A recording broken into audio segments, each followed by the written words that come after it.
اور اللہ اور اس کے رسول کے حکم پر چلو اور آپس میں جھگڑا نہ کرنا کہ ایسا کرو گے تو تم بزدل ہو جاؤ گے اور تمہاری ہوا اکھڑ جائے گی، اور صبر سے کام لو کہ اللہ صبر کرنے والوں کا مددگار ہے۔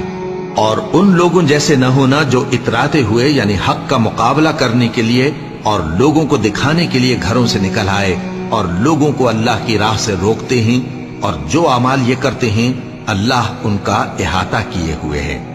اور جب شیطان نے ان کے اعمال ان کو آراستہ کر دکھائے اور کہا کہ آج کے دن لوگوں میں سے کوئی تم پر غالب نہ ہوگا اور میں تمہارا رفیق ہوں، لیکن جب دونوں فوجیں ایک دوسرے کے مقابل صف آرا ہوئیں تو پسپا ہو کر چل دیا اور کہنے لگا کہ مجھے تم سے کوئی واسطہ نہیں، میں تو ایسی چیزیں دیکھ رہا ہوں جو تم نہیں دیکھ سکتے۔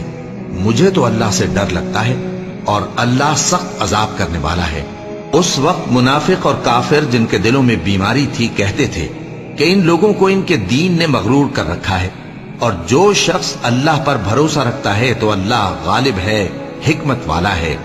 اور کاش تم اس وقت کی کیفیت دیکھو جب فرشتے کافروں کی جانیں نکالتے ہیں کہ ان کے چہروں اور پیٹھوں پر مارتے جاتے ہیں اور کہتے ہیں اب آگ کے عذاب کا مزہ چکھو۔